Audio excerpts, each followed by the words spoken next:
Mas eu não sei se você tem alguma informação ou qual que é a tua visão sobre as IDF hoje, do ponto de vista de moral, de treinamento, como é que estão? Porque a discussão que a gente tinha, que ocorreu lá, era uma espécie de comparação entre as IDF da década de 60, 70, 80 e as IDF atuais.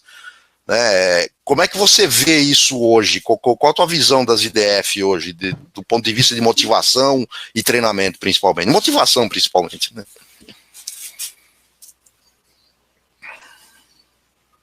Como diz o comandante, essa é uma pergunta apimentada, especialmente para eu dar essa resposta. Mas eu vou ser muito sincero no meu ponto de vista. Eu gosto muito de retroagir um pouco no passado. Eu vou retroagir um pouco no passado e pegar um certo histórico, para tentar contextualizar a minha resposta. Eu não vou dá-la direta, mas eu vou tentar induzi-los a entender o que está se passando. Por isso que eu fiz essa pergunta. Israel, ele teve seus louros. Israel teve seus louros nos combates contra 5 nações. Então, o exército israelense, ele sempre teve um histórico de vitórias mirabolantes. Essa é uma dura realidade, histórias mirabolantes, vitórias improváveis, né? Você tem que lembrar que os colonados, no momento em que houve os conflitos contra os árabes, eles eram completamente desprotegidos, não a estrutura militarizada, não haviam as forças de segurança preparadas para lutar, e Israel chegou a ser invadido e depois conseguiu retomar seus territórios e combater. Então isso criou uma áurea sobre o exército israelense, né? Sobre as forças armadas israelenses.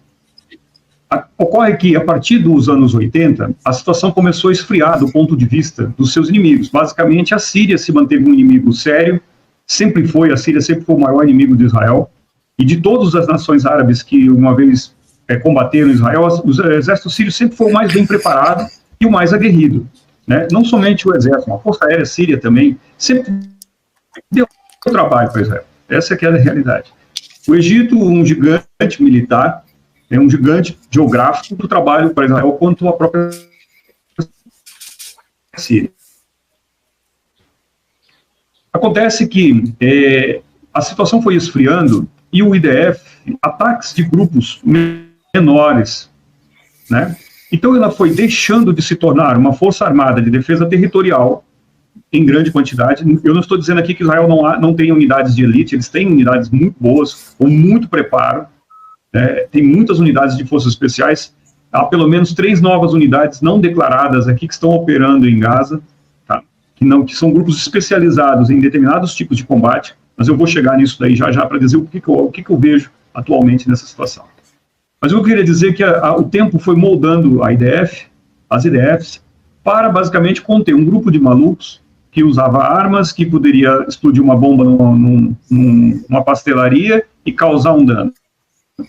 E eles focaram esse direcionamento basicamente para a segurança, né? Para forças de segurança interna, mantendo uma ou outra unidade de elite com capacidade de combate.